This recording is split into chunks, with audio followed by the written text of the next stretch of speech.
to NTD China News. I'm Karen Chang. Making headlines this Monday, April 29th. China makes more arrests after last week's violence in Xinjiang, but the official version of events is being disputed. Bird flu cases continue to rise in China, and award-winning coverage of forced organ harvesting by the Chinese Communist Party. Chinese state-run media reports that more arrests have been made after a violent clash that killed 21 people on April 22nd in the Xinjiang Autonomous Region.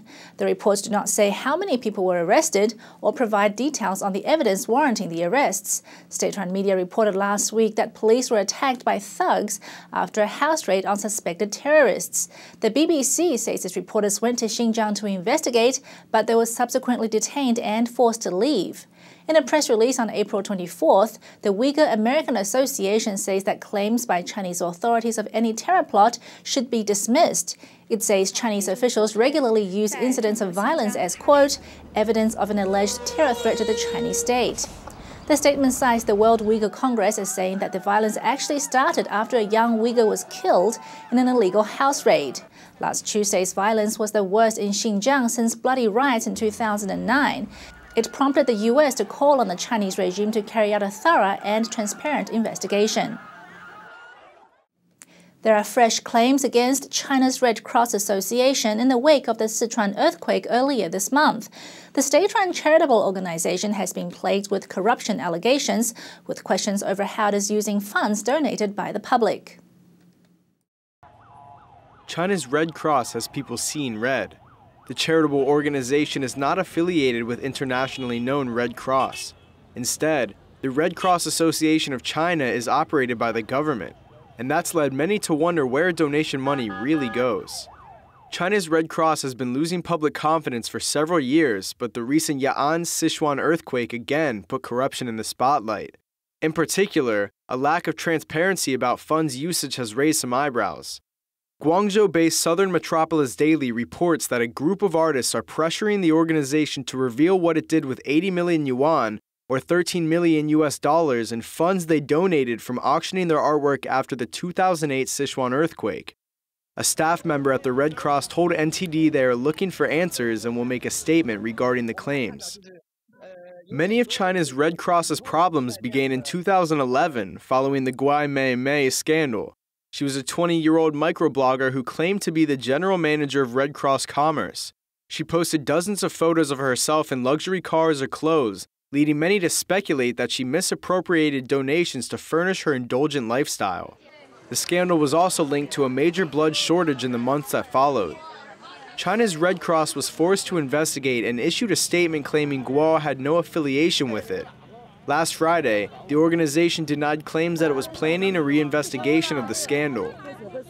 In Hong Kong, lawmakers have been fiercely debating a $13 million donation proposed by Hong Kong Chief Executive Chun Ying-luang. Lawmakers have stressed the debate isn't about not wanting to help the victims of the Ya'an earthquake, but rather concern over where that money would go. China's bird flu virus is steadily spreading in the country, with 4 more cases reported over the weekend. Medical experts think they have found the source of the virus, but are having trouble tracking it. The number of reported cases of H7N9 in China increased by another 5 over the weekend. This brings the total to 125, with 23 recorded deaths, according to state-run media. The latest cases come from Zhejiang, Shandong, Jiangxi, and Fujian provinces, all on China's eastern coast. One of the new cases in Shandong is the son of an existing H7N9 patient, though authorities are still maintaining that the new strain of bird flu is not transmissible between humans. The first reported case of the virus in humans was in the Shanghai region. In the isolation ward of Shanghai Public Health Clinical Center, 9 bird flu patients were receiving treatment. Nursing staff who were involved in treating SARS patients 10 years ago say the intensity of treatment for this bird flu outbreak is similar. As there are so many seriously affected patients who need emergency treatment all the time, we're under heavy pressure. Experts say poultry is the source of the virus. Tracking the virus has been difficult, though, as birds have not shown any symptoms or immediately died from it. This is in contrast to the H5N1 virus, which killed birds quickly, making it easy to identify and track. While no evidence that H7N9 is being passed from human to human, World Health Organization medical experts warn the virus could rapidly mutate and is not ruling out the possibility completely. Chinese state media says that more than 40% of infected people have had no direct contact with poultry before getting ill. Claims of forced organ harvesting in China have existed for years, but because of the sensitive nature of the subject, it has not received widespread coverage in the West. A reporter who has tackled the issue recently won an award for his reporting on the topic. NTD's Holly Callum speaks with him in our next story. This reporter won an award from the Society of Professional Journalists for a series of articles he wrote on China's murky transplant system. Mathew Robertson is a China specialist for the English edition of the Epoch Times newspaper. Being fluent in Mandarin, Robertson said he was able to do more investigative research from Chinese websites. But even without a language barrier, the lack of reliable information made it difficult. For the China ones, it's much more difficult to actually find out what's going on. I mean, basically, the reporting you can do is you scrutinize the documents you can find extensively. So scouring Chinese websites, Communist Party websites at different levels, and you're looking for whatever evidence you can find. In 2006, the wife of a Chinese surgeon revealed that her husband had removed the corneas from about 2,000 practitioners of the Falun Gong spiritual practice. The Chinese Communist Party has persecuted Falun Gong since 1999. That year was when China's organ transplant numbers drastically went up. This prompted international activists to investigate. They concluded that evidence they found supported claims that the Chinese regime has been killing Falun Gong practitioners and other prisoners of conscience for their organs. Robertson says if these findings become widely known in China, it could threaten the legitimacy of the Communist Party. And in the parts that have leaked out, the response from Chinese has been really strong. They're outraged, they're horrified. They can't believe that they're living in a country whose government does this kind of thing, kills prisoners of conscience for their organs. Despite the seriousness of the allegations, there has been minimal coverage of forced organ harvesting in Chinese and Western media. And Robertson says he's not surprised. If reporters in China were to cover this topic, I imagine that they would very quickly face repercussions. I imagine that no Western media outlet would want to lose their whole bureau in China, which I suppose is entirely possible if they covered this heavily. Robertson will receive the Sigma Delta Chi Award in the category of non-deadline reporting later this June. Holly Callum, NTD News. And coming up after the break, China Steel Association warns against low demands for the industry. A trip to Mars, these Chinese people are signing up for a one-way trip. And Shen Yun Performing Arts wraps up its tour of New York. Hear what this Bollywood actress had to say.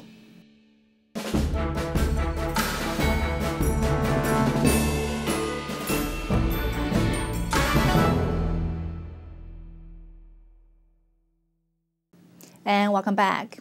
China's steel industry body has issued a warning over the weekend that domestic steel producers should not plan to increase production too much for the rest of the year. State-run China Iron and Steel Association said on Saturday that it's difficult to see any big rises in steel consumption and that steel producers should not have too high an expectation for demand. The industry reported a slight profit for the first quarter of this year, but according to state-run Xinhua news agency, more than a third of the companies in the National Association still suffered losses during the period. China has the world's largest steel industry, but it's been plagued by problems of overcapacity and poor margins. Li Xingchun, the deputy head of the association, says current production already meets consumption and has warned steel mills to stop blindly expanding projects. New efforts are being made to stamp out corruption within the Chinese military. Military license plates will no longer be allowed on luxury cars like BMW, Porsche, or Mercedes-Benz. The new regulations are part of an attempt to soothe an already cynical Chinese public that corruption really is being fought at the highest level of the Chinese Communist Party. Chinese military license plates will no longer be issued for luxury cars. That's according to new guidelines issued by the Central Military Commission, state-run media said. This is an image taken from the 18th National People's Congress. This, along with similar images posted on microblogs, has reinforced the public perception of corruption within the highest realms of the Communist Party.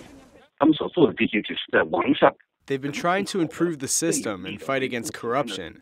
It looks like they're curtailing power, but it's only a facade. I don't really trust these measures because they're only geared at perfecting the communist regime's power and control. They're just trying to regain the image they've already lost.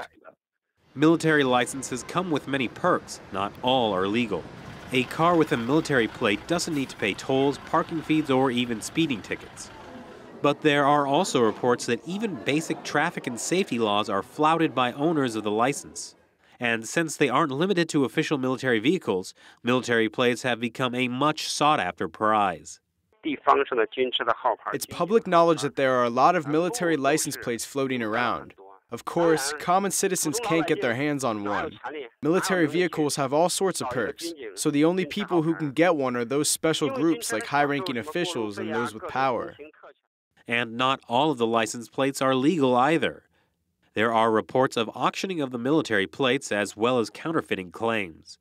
According to the new rules, military plates will no longer be allowed for luxury car models like Mercedes-Benz, BMW, Bentley, Jaguar, and Porsche. Vision from the Mars lander shows Mars as a rather harsh and lonely place, but that hasn't stopped Chinese people lining up for a one-way trip to the Red Planet. Dutch entrepreneur Bas Lansdorp has long cherished hope to send people to Mars. His Mars One project plans to establish a permanent human colony on Mars.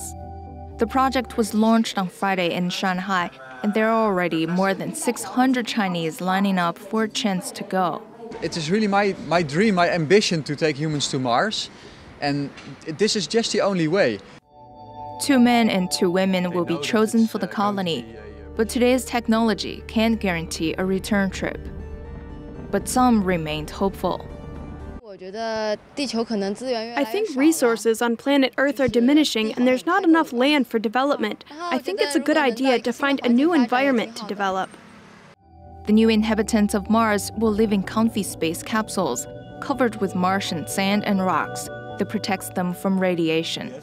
They'll have to plant their own veggies and cohabit 24 hours a day, but they will be paid a salary to support their family members back on Earth. The $6 billion cost of the project is expected to be met from TV broadcasts, just like the Olympics. Classical Chinese dance company Shenyun Performing Arts has finished an 11-show run in New York City.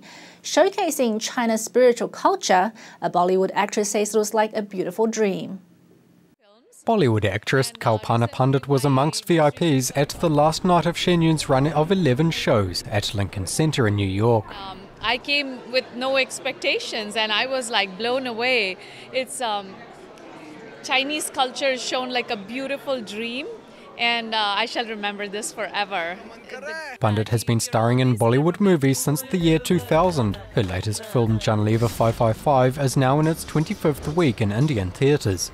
She was in New York to judge a Bollywood-style dance competition and says Shenyun gave her new insight into Chinese dance. Yeah, I never knew it was this deep, and this precise and this intense. And I think I'm going to recommend this to all my friends because it's something that obviously is thousands and thousands of years old. So that form and that the traditional culture comes through because of that ancient art form, I love it. Pandit was impressed how Shenyun depicted Chinese spirituality and the modern world. It was a very beautiful thing, the way they showed the 5,000-year-old, the ancient beauty stuff, which now turns into havoc and terror and all that, and how that can be calmed with spirituality. It was very, very beautiful. Shenyun has now finished its run of shows at New York's Lincoln Center. Their next stop in the US will be West Palm Beach, Florida. NTD News, New York. And that's all for this broadcast of NTD China News. For more of our China content, visit our website at ntd.tv or subscribe to our YouTube channel NTD on China. Coming up next is China Focus with Shali Zhang. Stay tuned.